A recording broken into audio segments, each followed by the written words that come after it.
Is who will they play? Will it be an all-German final on the 1st of June at Wembley? Because the other semi-final is played on Wednesday night. That's between Real Madrid and Bayern Munich. You can follow all of that on the BBC Sport website. Thanks for watching.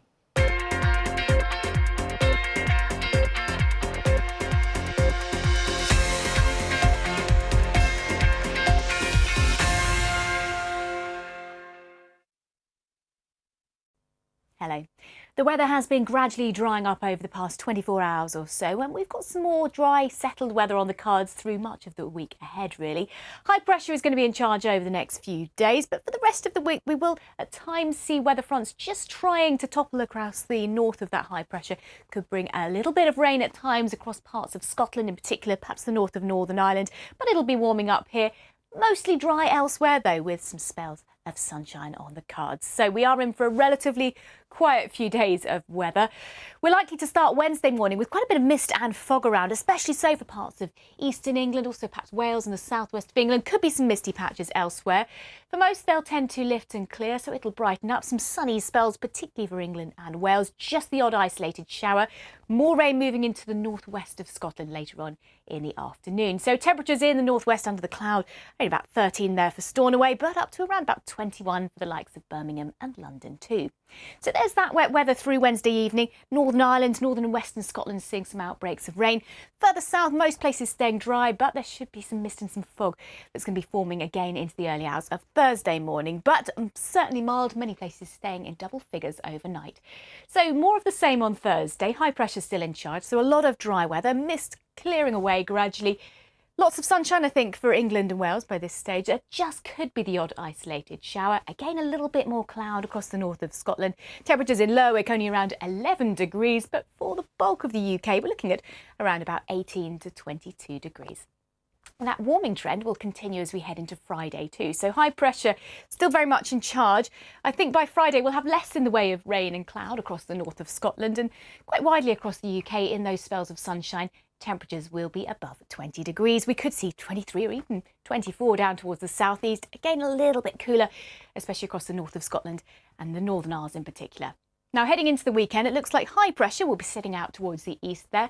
This weather front will just try and nudge in from the west by the time we get to Sunday. But Saturday certainly looking dry, fine, pretty warm for all of us. Just that chance of a few showers moving into the west as we head through Sunday. Bye for now.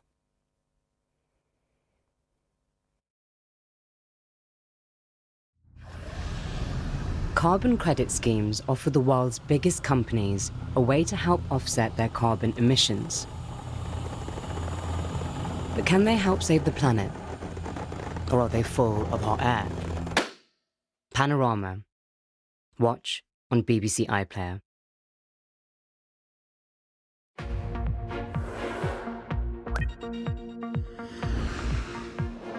It's the first US presidential rematch in almost 70 years, with the polls suggesting it will be a tight race decided by narrow margins. Get the latest headlines in the BBC News app. Get in-depth coverage from this historic election campaign on bbc.co.uk/news. Follow the story on the US election with BBC News.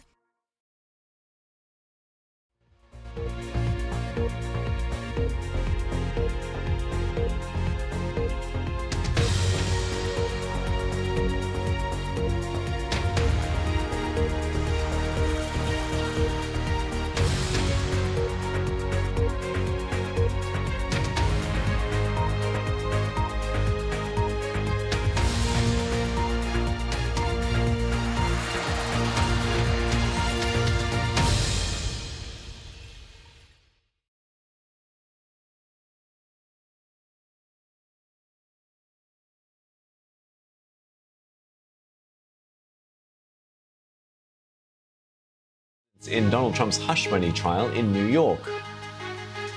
Israel says it has taken the Gaza side of the Rafah crossing as truce talks continue in Egypt. China's President Xi Jinping is in Serbia for the second leg of his European tour, commemorating the 25th anniversary of the NATO bombing of the Chinese embassy, as well as a multi-billion-dollar investment in the country. And in about half an hour's time on Business Today, we'll look at TikTok's swiping back at a US law that would effectively ban the video app in the country.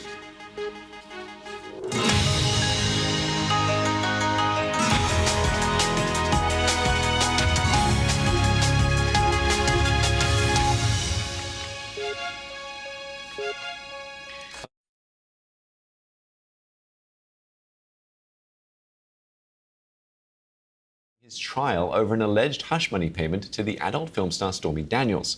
Ms. Daniels, who was giving evidence in person, went into explicit detail about her alleged sexual encounter with Mr. Trump. So much so that his defense called for a mistrial. That was rejected by the judge.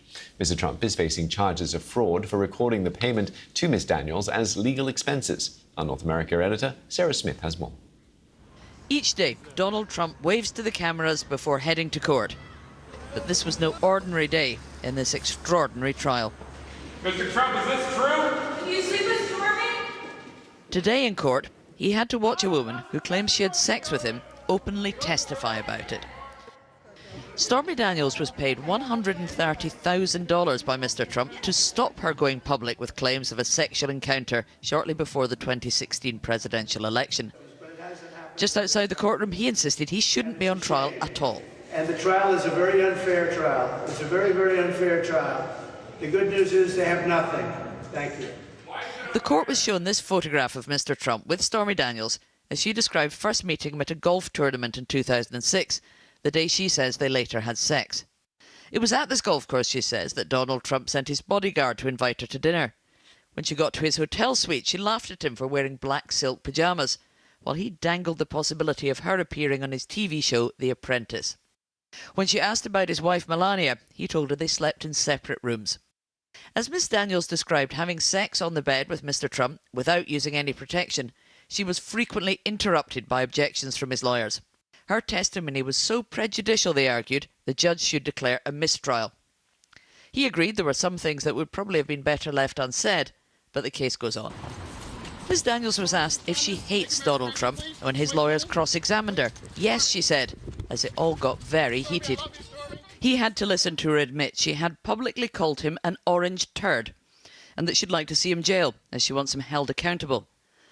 Before his lawyer directly accused Stormy Daniels of trying to extort the former president through the hush money deal. Earlier today, Mr. Trump posted on social media, "I've just recently been told who the witness is today. This is unprecedented. No time for lawyers to prepare. No judge has ever run a trial in such a biased and partisan way." He then quickly deleted it. He's already been warned by the judge. He could be jailed if he continues to post about witnesses in this trial. Sarah Smith, BBC News, New York. In another case facing the former president, a Florida judge has indefinitely postponed Mr. Trump's criminal trial over his alleged mishandling of classified documents. The former president had been scheduled to go on trial on the 20th of May, but the district judge said that was not possible because of the number of pre-trial motions before the court. A new date for the start of the federal trial has not been set. Now, the United Nations says Israel is not allowing humanitarian aid and workers into Gaza through the Rafah crossing after its forces took control of the Gaza side of the border with Egypt. Hamas has warned that the Israeli incursion there aims to undermine efforts to secure a ceasefire. Last night, Hamas announced it had accepted proposals drawn up by international mediators, but the deal was rejected by Israel as far from meeting its core demands. Paul Adams has more from Jerusalem. A deal may now be tantalizingly close, but in Rafah, Israel's military pressure is relentless. Today, severing Gaza's last link with the outside world, the crossing point into Egypt. And raising their flag, sending an unmistakable message to Hamas. The noose is tightening. The sounds of approaching war echo among the displaced. Hundreds of thousands of Palestinians living in the sand against the Egyptian border or next to the sea. I don't know where to stay, Ahmed says. People are fleeing from Rafah, and I have my children with me.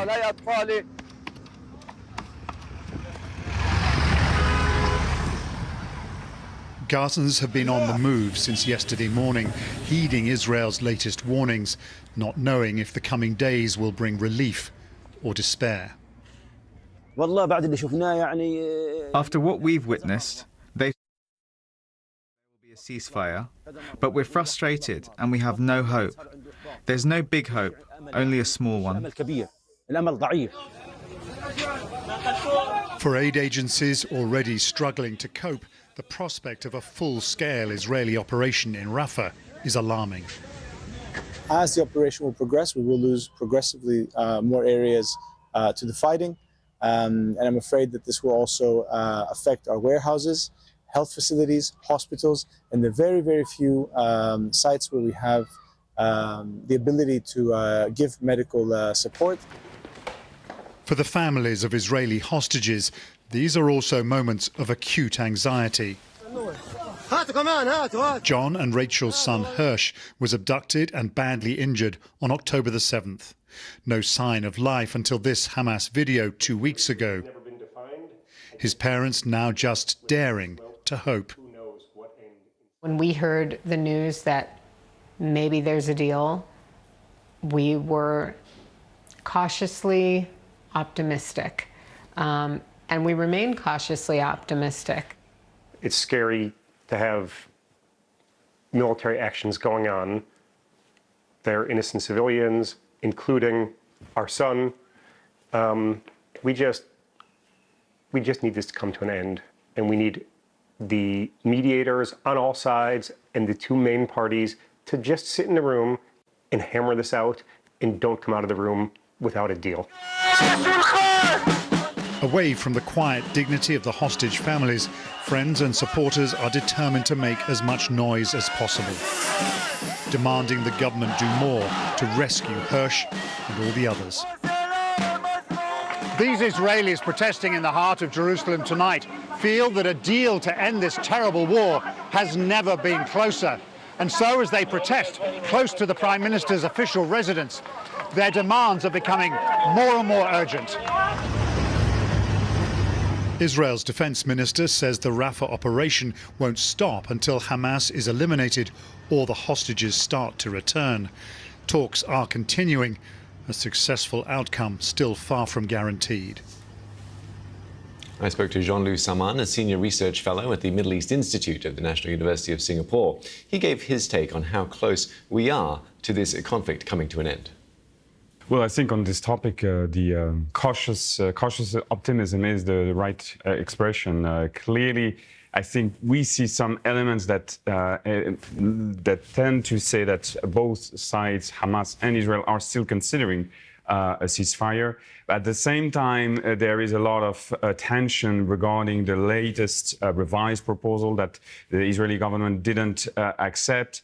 There's a lot of uncertainty on the condition of the hostages, which could actually lead Israel to consider the proposal is just irrelevant. So a lot could happen, but I don't think that we reached the point where a ceasefire is no longer relevant. And what about Israel's actions in at the Rafah border, then the Egypt-Rafah border, where they now have control of the Gaza side of it? Is that going to have any sort of impact on the talks that are ongoing?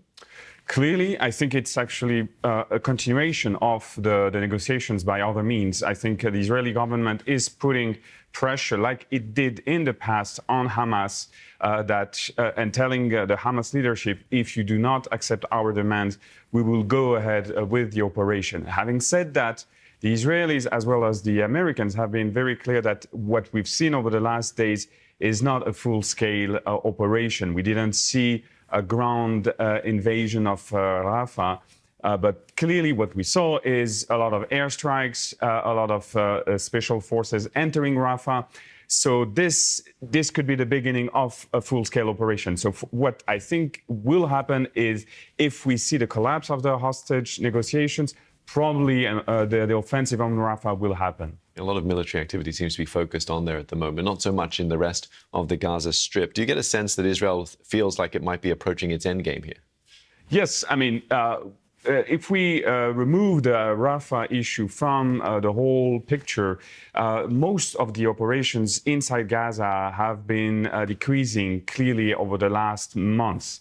The Israeli forces on the ground have been reduced. We're talking about just 2 brigades.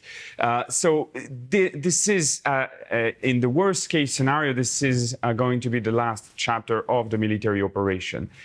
This could be a devastating chapter, definitely at the humanitarian level, but clearly we're not at the same point as we were like 6 months ago when the operation was just starting and the Israeli officials were talking about weeks and months of operation. Now, I think this is, no matter what happens, going to be the final chapter. The Ukrainian Security Service says it's foiled a Russian plot to assassinate President Volodymyr Zelensky. 2 colonels have been detained, suspected of passing on secret information to Russia's security agency, the FSB. Our Ukraine correspondent, James Waterhouse, says Mr. Zelensky has not commented on the plot. Well, there's been no mention by President Zelensky in his evening address about this latest attempt or this plot against his life, which suggests how routine such attempts have become. But his intelligence service has been very keen to talk up these 2 arrests of 2 serving colonels in the country's security service, which is responsible for keeping officials safe. The allegations they face are lengthy, including being hired as moles by Russia's security service, the FSB, before the full-scale invasion, where there were meetings overseas, where there were large sums of money exchanged.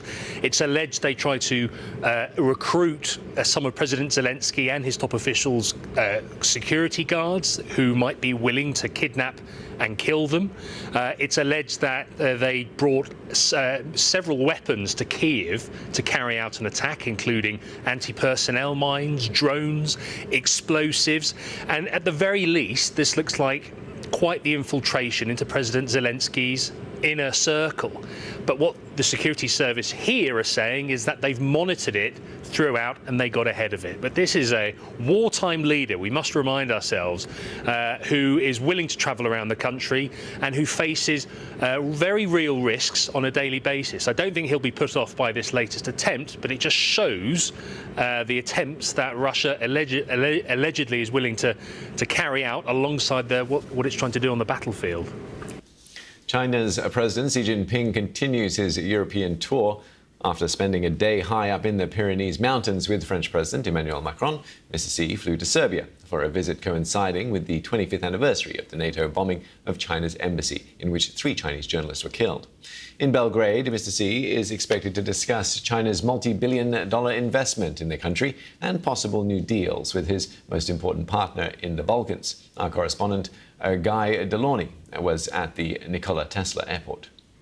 This is the brand new China Cultural Center in Belgrade, but in 1999 it was the site of China's embassy in Serbia's capital, and 25 years ago to the day it was hit by a NATO airstrike, and there's a memorial over there to the 3 people who were killed. Now, NATO has always insisted that targeting the embassy was accidental, but ahead of his visit, President Xi Jinping has made it clear that feelings are still running high over the incident. He wrote an editorial for a Serbian newspaper in which he said that we will never forget. Chinese people cherish peace, but we will never allow such a thing to happen ever again.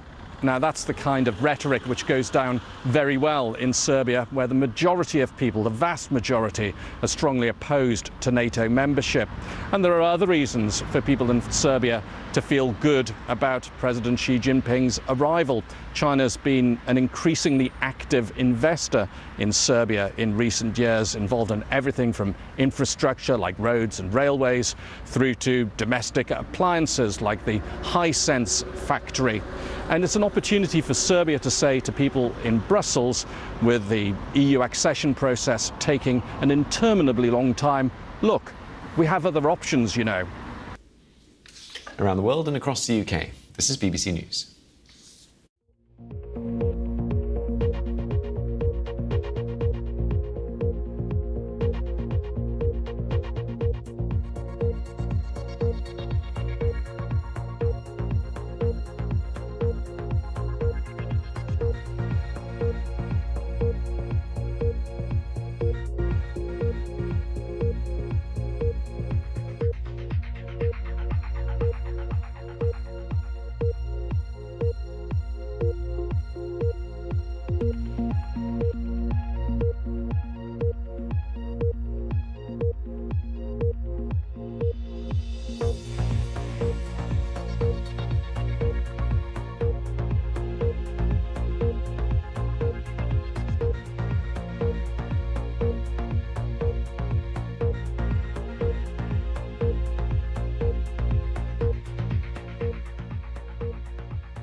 You're live with BBC News. Now, Vladimir Putin attended a familiar ceremony today as he was sworn in for the 5th time as Russia's president. Mr. Putin has been in power since the turn of the century and is now beginning an unprecedented new 6-year term after winning 88% of the vote. At a lavish ceremony in the Kremlin, he was unapologetic about invading Ukraine, although he conceded that Russia was going through a difficult period. Our Russia editor Steve Rosenberg was there. In Russia, times change. Vladimir Vladimirovich Putin. But the leader stays the same.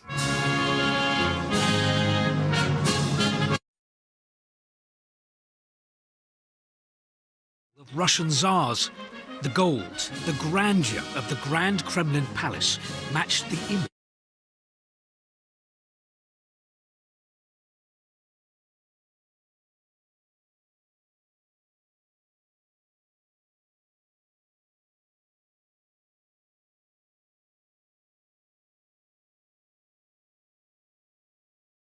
Joseph Stalin. This is Vladimir Putin's 5th term in the Kremlin.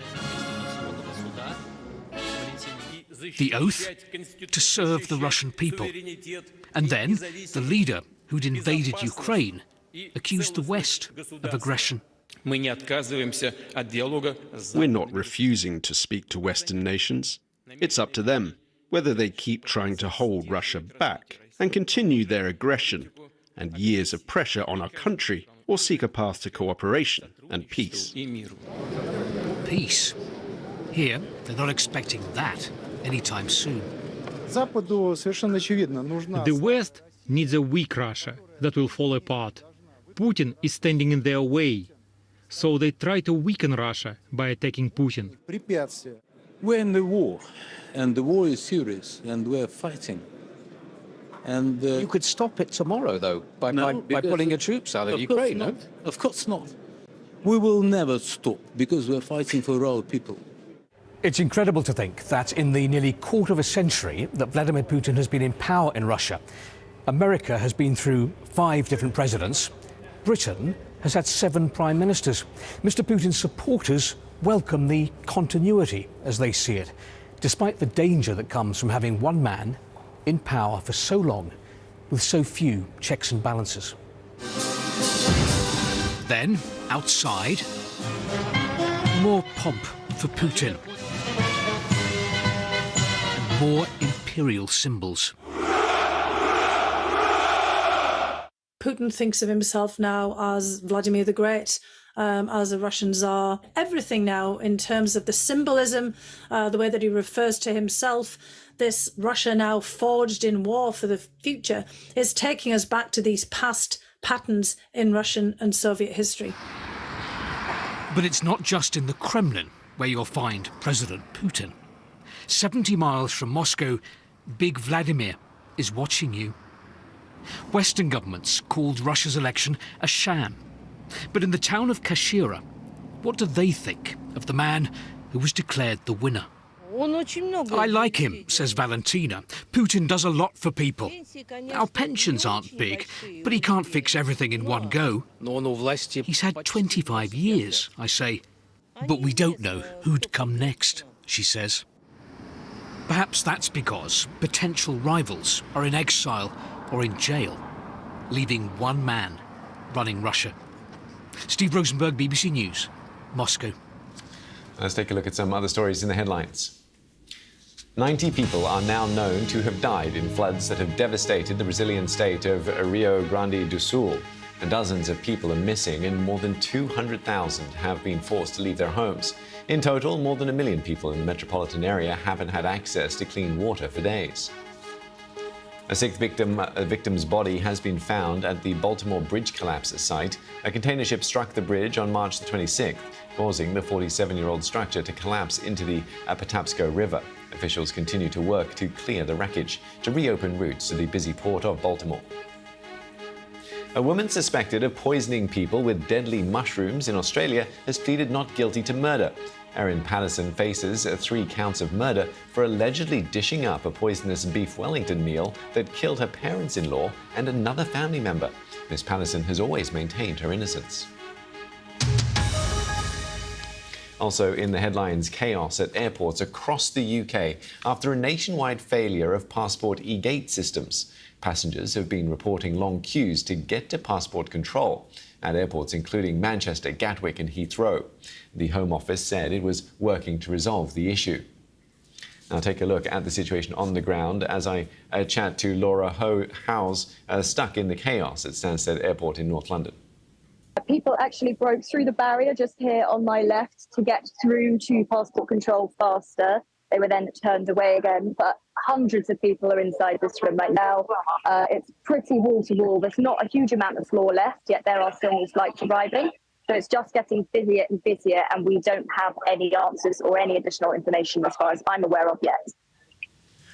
Laura, it seems like frustration is growing amongst the passengers there, and the lack of information must be playing a part in that. Has no one been able to tell you, how long you're going to be or what they're going to be doing to help the situation? Sorry, we've just seen you knocked your camera over, unfortunately. But we've still got you. No, that's okay. Yeah, somebody else knocks it over. Actually, it's so chaotic in here. Everybody's not really looking where they're going. People are just busy focusing on getting to the front. But the problem is nobody knows where they need to go. Nobody knows why there are so many delays. We know there's a nationwide issue, but we don't know what's causing it. We don't know how quickly it's going to be resolved. So people have realised they've missed the last Stansted Express home. People don't know when they're going to get to leave the airport, when they'll get to go to work, when they'll get to take their children home. So it's quite chaotic and quite distressing for a lot of people. And Laura, are the airport services staff able to sort of alleviate any of the frustrations? Are they handing out water? Are they trying to take care of the people stuck in queues? I've seen people handing out water to members of staff at the airport, but I haven't seen any passengers being handed water or being offered water yet. Children are being prioritised, but I would say that it's being more encouraged actually by the people in the queue rather than airport staff themselves. You can see people taking great sympathy on parents with babies in their arms fast asleep. So people are getting through the queue slightly faster if they have children, but there's no guarantee that when they do get to the front of the queue that they'll be going anywhere. And Laura, just quickly, I'm not sure if you'll be able to answer this, but are flights still arriving into Stansted where you are? Presumably, if there's a bottleneck forming, it's only going to get worse as more flights arrive. Yeah. Well, I can confirm that behind me, where the trains take passengers from their planes to passport control, there was a train that's just pulled in the last minute. So that's a sign to me that there are still flights arriving. My flight, for example, was delayed, so I don't know whether there's more delays, but I can certainly imagine that there might be more flights to come, given one has just arrived in the last minute. And you can get the latest on what's been happening at the airports across the UK on our website, bbc.com/news. Now, moving on, Miss USA says she is relinquishing her title to prioritise her mental health. 24-year-old Noelia Voigt won the beauty pageant last year and represented the US at the Miss Universe competition in El Salvador in November. Emily Brown has more. Noelia Voigt won the Miss USA beauty pageant last year. The 24-year-old's only worn the crown since September and says her decision to step down may come as a shock. This is one of the most prestigious pageant organisations in the world. The announcement came on Instagram. She said in a post, "Never compromise on your physical and mental well-being," and said in life she values the importance of making decisions that feel best for you and your mental health. In response, the Miss USA organisation said the well-being of our title holders is a top priority, and we understand her need to prioritise herself at this time. It's not the first time high-profile figures have stepped back from their roles to focus on their mental health.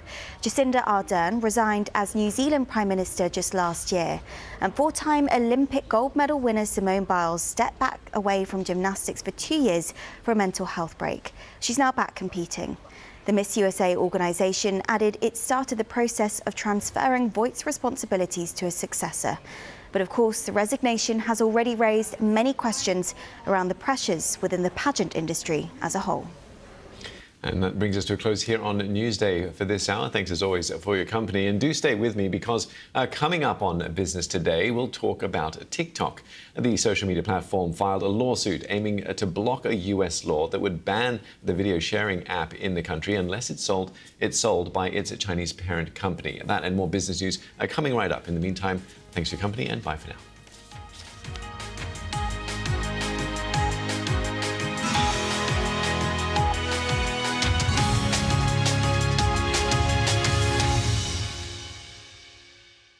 Hello. The weather has been gradually drying up over the past 24 hours or so, and we've got some more dry, settled weather on the cards through much of the week ahead, really. High pressure is going to be in charge over the next few days, but for the rest of the week, we will at times see weather fronts just trying to topple across the north of that high pressure. Could bring a little bit of rain at times across parts of Scotland in particular, perhaps the north of Northern Ireland, but it'll be warming up here. Mostly dry elsewhere, though, with some spells of sunshine on the cards. So we are in for a relatively quiet few days of weather. We're likely to start Wednesday morning with quite a bit of mist and fog around, especially so for parts of eastern England, also perhaps Wales and the southwest of England. Could be some misty patches elsewhere. For most, they'll tend to lift and clear, so it'll brighten up. Some sunny spells, particularly for England and Wales. Just the odd isolated shower. More rain moving into the northwest of Scotland later on in the afternoon. So temperatures in the northwest under the cloud, only about 13 there for Stornoway, but up to around about 21 for the likes of Birmingham and London too. So there's that wet weather through Wednesday evening. Northern Ireland, northern and western Scotland seeing some outbreaks of rain.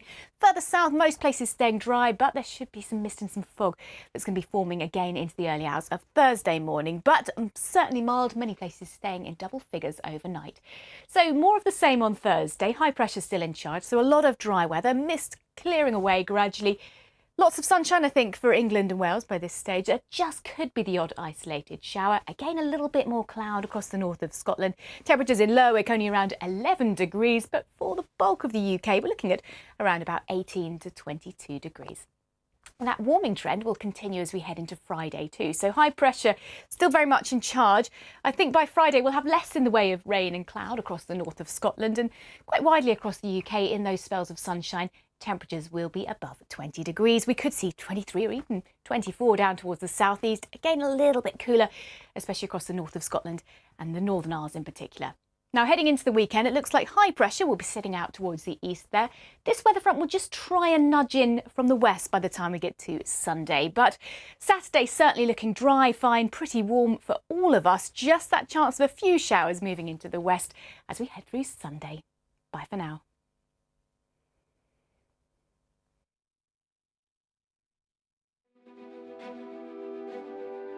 I want Hip Life to be that good story that lifted Black folks in Africa and all over the world, gave young people a voice. It's part of being an actor because I always say as an actor, you can't be a control freak. You have to be willing to give up control. So I like this idea of a live piece of art. And I just like this idea of making invisible visible through art. Sometimes you can have really serious portraits, but you've got such a great laugh. I feel like I want to capture some of the candid nature of your personality. Opera House can and must be many things. It shouldn't cater just to one audience, and it shouldn't be focused on just one corner of the repertoire. It must do everything and be open to the interests of many different people. Inspiring arts and culture. Watch now on iPlayer. The BBC World Service is a powerhouse. It's the world's radio station. How cool is that? There were many occasions like the landing on the moon, which I learned about through the BBC World Service. The BBC has provided joy, hope, and grace all over the world, which is really rare, and I think that's a beautiful thing. It's no exaggeration to say the BBC World Service has become the international watchword for quality broadcasting. The BBC World Service. Listen on Sounds.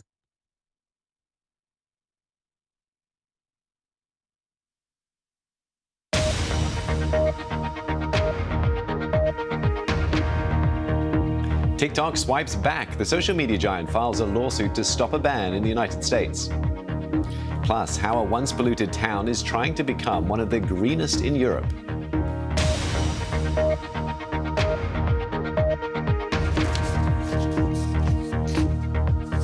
Hello and a warm welcome to the first day of our new show, Business Today. I'm Steve Lai, coming to you live from Singapore, where it would probably be described as same, but different. And there's no better way to get you familiar with the new look and feel than to get on with the start of our top story. Now, the Chinese owner of TikTok has said it will sue the US government over a new law which requires it to sell the video sharing platform or be banned in America. The company has called the legislation an extraordinary intrusion on free speech rights. From New York, Michelle Fleury has more. TikTok is hugely popular in America. 170 million people use the platform to communicate. Lawmakers aren't so keen. Congress and the Biden administration believe the app and its Chinese owners ByteDance could be a danger to national security. The argument goes that Beijing could commandeer it to surveil and manipulate Americans. So they've given the company until the day before the next US president takes office on the 20th of January to sell or face a ban here in the United States. TikTok, well, it's fighting back, challenging the constitutionality of the new law, arguing in its legal filing, for the first time in history, Congress has enacted a law that subjects a single named speech platform to a permanent nationwide ban.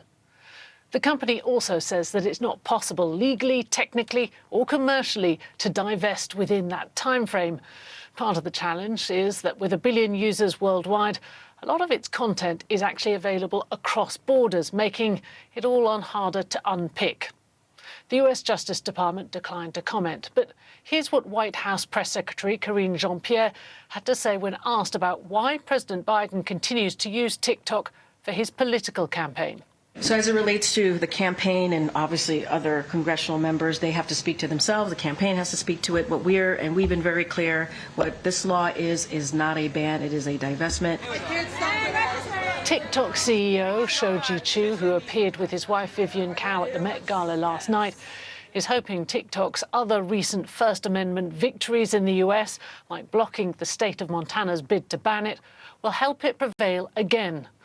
Outside of the courts, TikTok's best hope in a general election year is for Donald Trump to retake the White House, given that one of Mr. Trump's big backers and a major Republican donor, Jeff Yass, is also a TikTok investor. TikTok will face challenges when proving its case in court. That's according to Kirk McGill, a lawyer at Hall Eastill. One of the primary difficulties that TikTok is going to have is that the principal First Amendment issue is the issue of its users' First Amendment rights as opposed to the company's First Amendment rights.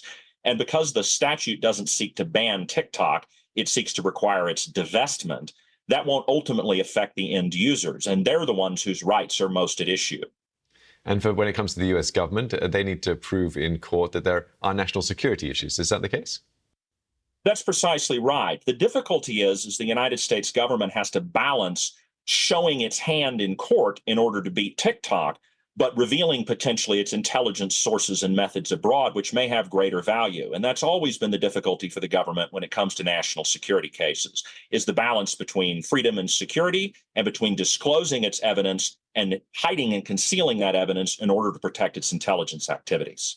So in essence, the two parties involved, TikTok and the US government, are almost arguing to prove two different things. That's right. It is the classic clash between freedom and security that's existed arguably since the Magna Carta, and it's on show here again today with TikTok. The times and the technology may have changed, but the issues are quite the same. Yeah, so give us a sense then, what's at stake for both TikTok and the US government in this case? Immediately, TikTok's concern is going to be remaining operational while the case goes through litigation. So they will likely see what's called a stay, which is to ask that the law be put on hold while the lawsuit proceeds. If they succeed in getting a stay, they could delay the statute going into effect for years, even if they ultimately lose the case. The U.S. government, on the other hand, will seek a quick implementation of the law, effectively requiring the divestment or banning of TikTok before the lawsuit even continues, winning the case before TikTok has a chance to defend itself. And the US has revoked some licenses that allow American companies to ship goods like chips to Huawei. Last month, the Chinese telecom giant launched its first AI-enabled laptop powered by an Intel processor. US officials see Huawei as a national security threat and have been trying to hobble its ability to develop the latest technology. Apple has unveiled a new artificial intelligence chip in its latest iPad Pro. This comes despite sales for the iPhone and the iPad falling. Ryan Reith from market intelligence firm IDC said the development was a significant one. This was labeled as everyone as an iPad event, and it quickly turned into a chipset event. So, Apple announced some excellent iPads that are going to do great in our opinion. But I think the big storyline here is really the M4 chip announcement. So, this is, for those that don't know, I mean, this is really, sort of Apple's first silicon announcement that they've done that brings them into the sort of the step into AI. And there's a lot of things that are going to be following in the coming months, including their developer conference in about a month from now, that will play into a bigger picture around this. So the iPads are great. The discounting on the old iPads are excellent. The Air announcements, again, tremendous upgrades from the previous versions. The iPad Pros with the M4 leading with that, the brand new chipset, as opposed to the Mac. I think that's the biggest storyline, in my opinion. Disney's streaming business has reported its first profit since launch in 2019. The Disney Plus and Hulu streaming unit saw an operating profit of $47 million in the first 3 months of the year. But Disney's shares fell after it said the TV and park businesses face challenges in the months ahead. Now, misleading advertisements are a hot topic in India, and they are currently being deliberated in the country's Supreme Court. From Delhi, Arunadhay Mukherjee has all the details. Expressing concern about the risks of misleading and deceptive ads, the Supreme Court has suggested a few precautionary steps, asking advertisers to fill up a self-declaration form and upload it to a relevant portal and share it with relevant authorities. The Supreme Court has also held accountable several government ministries, asking them to respond to the court about what kind of action they have taken on any complaints they received about misleading and deceptive ads.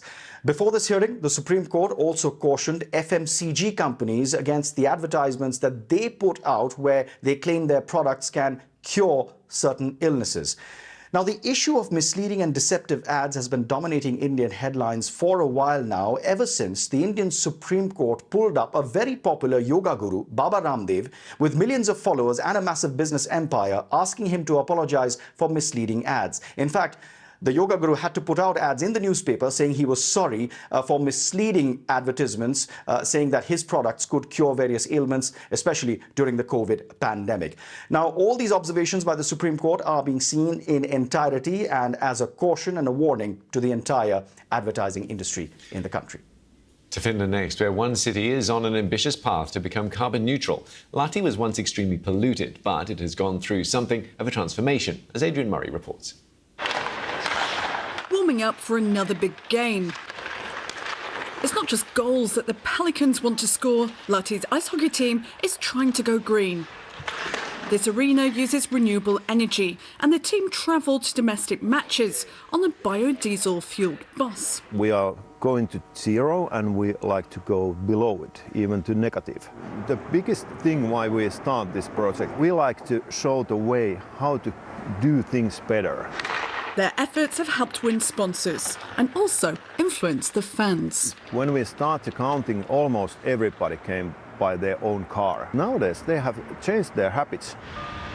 Lahti was once a polluted industrial city, but over the years, it's transformed itself and is forging a greener future.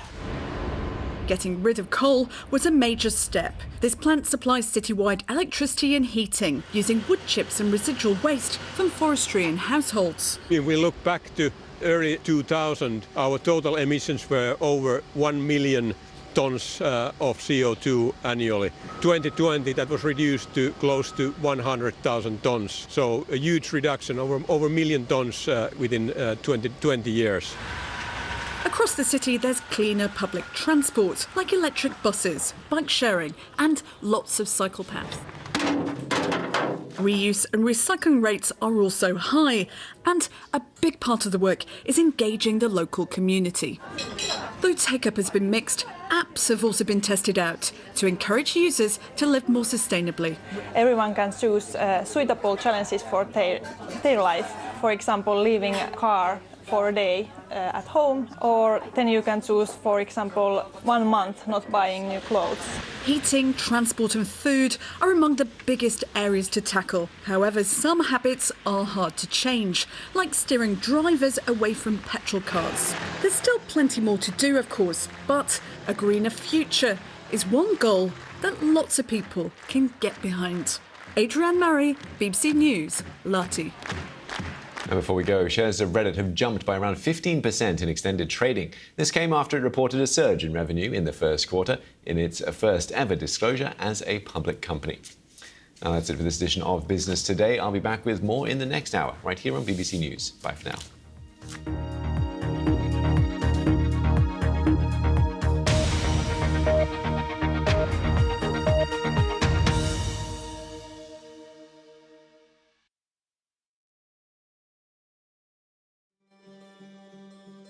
I used to work the whole day when I was pregnant. I wouldn't take much rest. I remember being thirsty all the time and out of breath. Saved my life. Acabamos de llegar al lugar donde va a comenzar la búsqueda del migrante desaparecido.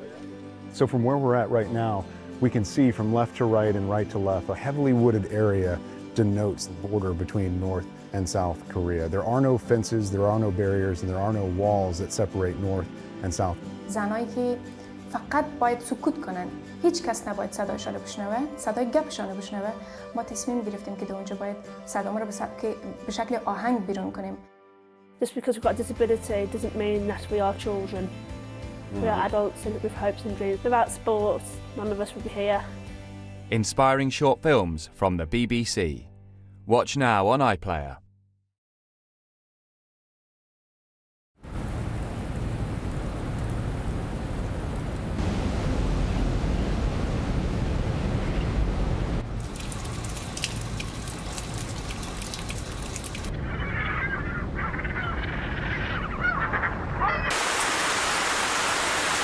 Be ready. Change can happen in an instant. Check on the BBC Weather app.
Hello and welcome to Sports Day. I'm Jane Dougal.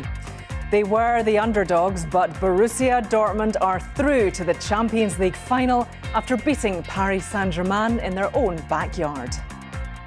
And who will they meet? Could it be an all-German final? Bayern Munich play Real Madrid on Wednesday in the second leg of the other semi-final.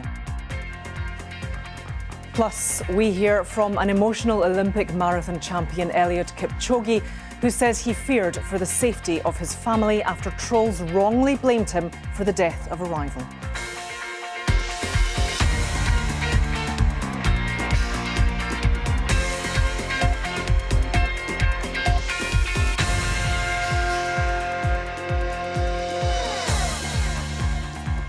Hello and welcome to the programme. Well, despite the home side hitting the post 6 times across both legs of the semi-final, Paris Saint-Germain failed to score and they are out of the Champions League. So it is Borussia Dortmund who will play in the final at Wembley on the 1st of June after a breathtaking second leg in France. Dortmund went into the match 1-0 up and scored on the night in the French capital to win 2-0 on aggregate and reach their first Champions League final since 2013. Dortmund got the crucial goal when Mats Hummels was left unmarked 5 yards out. He headed in from a corner, prompting these celebrations. It was a desperately frustrating night for PSG, though, who hit the frame of Dortmund's goal 4 times on the night and twice in the first leg. They have never been European champions. They lost to Bayern Munich in the 2020 final. But Dortmund have won the trophy once before. They beat Juventus back in 1997. So, for PSG, it is heartbreak once again, as our reporter Conor McNamara explains. Paris Saint-Germain threw the kitchen sink at this, and they will not believe that they have not scored. On 4 different occasions, they hit the woodwork, the post, the crossbar. Incredible. There was a penalty appeal laid on for Kylian Mbappe that didn't go his way. This huge investment in Mbappe in recent seasons has not produced the trophy that PSG wanted more than any other. But what about for Dortmund in their first Champions League semi-final for 11 years, having sold talent 2 years ago, having sold Jude Bellingham at the start of this season? They keep driving on and they are into the final. 2-0 on aggregate. Dortmund eliminating Paris Saint-Germain. So that means Dortmund will face either Bayern Munich or Real Madrid in the final at Wembley on June the 1st. Those two sides play their second leg in Spain on Wednesday, with the score 2-2 from last week's first match. Bayern have missed out on the Bundesliga title, and their star signing Harry Kane is still waiting to win a major trophy, despite scoring a remarkable 44 goals across all competitions this campaign. His manager says despite the lack of silverware, Kane has been the real deal this season. I knew we get a big personality into our dressing room on top of everything what you can analyze. Goal scoring and movements and assisting and dealing with the pressure, you know it. But we knew we get a huge personality because he was captain of Tottenham and on top is still captain of the English national team. So Actually, he brought everything to the table that we could possibly hope for. In England, Nottingham Forest's appeal against a 4-point deduction for breaking Premier League financial rules has been rejected. An independent commission had found Forest's losses in the 2022-23 season had breached the threshold of £61 million, and that decision has been upheld. It means Forest remains 17th in the league and 3 points clear of the relegation zone with 2 games of the season remaining. Our sports correspondent Katie Gornall's been following the story. They were found to have overspent their profit and sustainability limit of £61 million by £34.5 million. Now, usually Premier League clubs are allowed to lose £105 million over a rolling 3-year period, but because Nottingham Forest spent 2 of those years in the Championship, their limit was reduced accordingly. Now, they could have been handed a 6-point penalty at the time, but the Premier League gave them a less severe punishment because they took into account their early plea and cooperation. Still, though, Forest were not happy with that punishment. They said at the time that the spending restrictions on promoted clubs, they said, undermined the league's integrity and competitiveness. Now, today we find out that their appeal has been dismissed, the 4-point penalty stands, and although they haven't commented, I think they and Everton, who we know have also been subject to points deductions this season under PSR, will be feeling probably hard done by because these rules have proved so controversial and they are set to be replaced by new regulations in the 25-26 season. Katie Gornall there. Now to cycling, and favourite Tadej Pogačar has retained his overall lead after stage 4 of the Giro d'Italia. The Slovenian is 46 seconds clear of Britain's Geraint Thomas in the standings. It was a day to forget, though, for Eritrean Binyam Girmay, who was forced to abandon the race after crashing twice in quick succession on those slippery roads. The race leaders in the peloton caught a small breakaway group before the final 5 kilometres to set up the expected sprint finish, which was won by Italy's Jonathan Milan. Meanwhile, two-time Tour de France winner Jonas Vingegaard says he's hoping to be back to defend his title when the race gets underway in June. Vingegaard is back riding on the road for the first time since a crash last month, which left him with a broken collarbone and several broken ribs. He says he is improving day by day. The Dane has won the last 2 editions of the Tour de France, which starts again from Florence at the end of next month. This is the first time back on the bike for me, riding outside, and it's really nice to finally be able to ride. Yeah, I still have some things to recover from, but it's going better and better. Of course, I hope to be there at the start of the Tour de France. We don't know exactly how my shape and how my recovery will go, but I will do everything I can to get there in my top shape. Tennis now, and let's update you on the first round of the WTA tournament in Rome, where the former world number 2, Paula Badosa, has won her match in the opening round of the Italian Open. Badosa has slipped out of the top 120 because of injury and poor form, but she proved to be too strong for the Russian teenager Mira Andreeva, beating her in straight sets. Meanwhile, Kazakhstan's Yulia Putintseva booked her place in the second round with a straight sets victory over Italian home favourite Martina Trevisan. Putintseva didn't exactly endear herself to the crowd at the end, cupping her hand to her ear after she won match point, and she was loudly booed by the local support. Now, the two-time Olympic champion, Eliud Kipchoge, says he feared for the safety of his family during a campaign of online abuse that wrongly accused him of involvement in the death of fellow Kenyan marathon runner Kelvin Kiptum. The 24-year-old world record holder died in a car crash in February. He had been on course to challenge Kipchoge's dominance over the distance. All people online, all social media platforms are saying that Eliud is involved actually in the death of this boy. So that was my worst news ever in my life. I received a lot of bad things that they will ban the camp, they will ban my investments in town, they will ban my house, they will ban the family. Were you at any time in that period concerned about the safety of your children? Did you fear for your family? Absolutely, yes. I started to call a lot of people to see whether people are safe. But my worst moment was I tried to call my mom, and I'm sorry. It's okay. I don't know. He told me that just take care, and a lot has been going on. She gave me courage. An emotional Eliud Kipchoge there.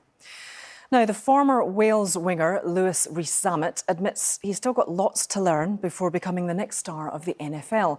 Rhys-Zammit went through the NFL's International Player Pathway programme and signed with the Kansas City Chiefs in March. He was also part of their rookie minicamp over the weekend. Yeah, it was a good week, really good week. It was great to meet all the boys. Great to dive deep into the playbook. Obviously, we're only a few installs in. I've only been here for a week, but yes, I've thoroughly enjoyed it, and I can't wait to see what happens next. I've been put in the running back group to start with. I think there's going to be a versatile role for me. I'm hoping, the coaches are very creative here, so see what they can do. But it's all about me learning the playbook and learning the game, because without that, I can't do anything else. So, I'm fully focused on, the now. I've got to make the team. How am I going to do that? I've got to perform on the field. I've got to learn the playbook, and then we'll go from there. I'm just loving being able to work and work on all these crafts, because the more I can do, the more I can try and help this team. Lewis Rhys-Zammit there.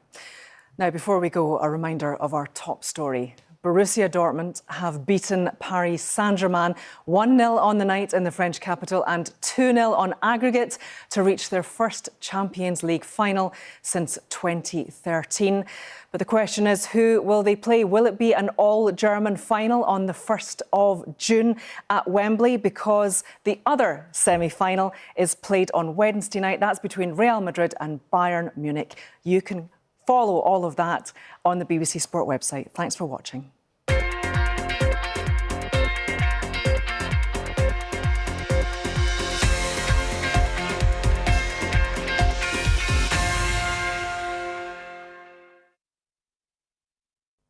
Hello. The weather has been gradually drying up over the past 24 hours or so, and we've got some more dry, settled weather on the cards through much of the week ahead, really. High pressure is going to be in charge over the next few days, but for the rest of the week, we will at times see weather fronts just trying to topple across the north of that high pressure. Could bring a little bit of rain at times across parts of Scotland, in particular, perhaps the north of Northern Ireland, but it'll be warming up here. Mostly dry elsewhere, though, with some spells of sunshine on the cards. So we are in for a relatively quiet few days of weather. We're likely to start Wednesday morning with quite a bit of mist and fog around, especially so for parts of eastern England, also perhaps Wales and the southwest of England. Could be some misty patches elsewhere. For most, they'll tend to lift and clear, so it'll brighten up. Some sunny spells, particularly for England and Wales. Just the odd isolated shower. More rain moving into the northwest of Scotland later on in the afternoon. So temperatures in the northwest under the cloud, only about 13 there for Stornoway, but up to around about 21 for the likes of Birmingham and London too. So there's that wet weather through Wednesday evening. Northern Ireland, northern and western Scotland seeing some outbreaks of rain. Further south, most places staying dry, but there should be some mist and some fog that's going to be forming again into the early hours of Thursday morning. But certainly mild, many places staying in double figures overnight. So more of the same on Thursday. High pressure still in charge, so a lot of dry weather, mist clearing away gradually. Lots of sunshine, I think, for England and Wales by this stage. It just could be the odd isolated shower. Again, a little bit more cloud across the north of Scotland. Temperatures in Lerwick only around 11 degrees, but for the bulk of the UK, we're looking at around about 18 to 22 degrees. And that warming trend will continue as we head into Friday too. So high pressure still very much in charge. I think by Friday we'll have less in the way of rain and cloud across the north of Scotland and quite widely across the UK in those spells of sunshine. Temperatures will be above 20 degrees. We could see 23 or even 24 down towards the southeast. Again, a little bit cooler, especially across the north of Scotland and the Northern Isles in particular. Now, heading into the weekend, it looks like high pressure will be setting out towards the east there. This weather front will just try and nudge in from the west by the time we get to Sunday. But Saturday certainly looking dry, fine, pretty warm for all of us. Just that chance of a few showers moving into the west as we head through Sunday. Bye for now.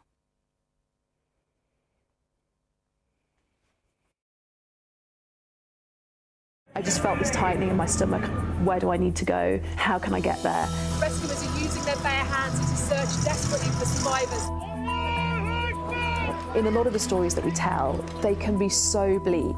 People here wonder if they can ever rebuild. You need to show some hope. So this is what an exodus looks like. My coping mechanism at the time was to not think further than an hour ahead. My job is investigating bad stuff that's on social media. I know by doing this interview and sharing it, I'll probably get more online abuse. My job is to expose how people are targeted because I'm a reporter who can do that. At the end of the day, a proclamation of a new king is actually the moment to be looking forward. And that tempered the way that I covered the story. Everyone ready for that proclamation of a new king. Hip, hip! Behind the stories. Watch on BBC iPlayer.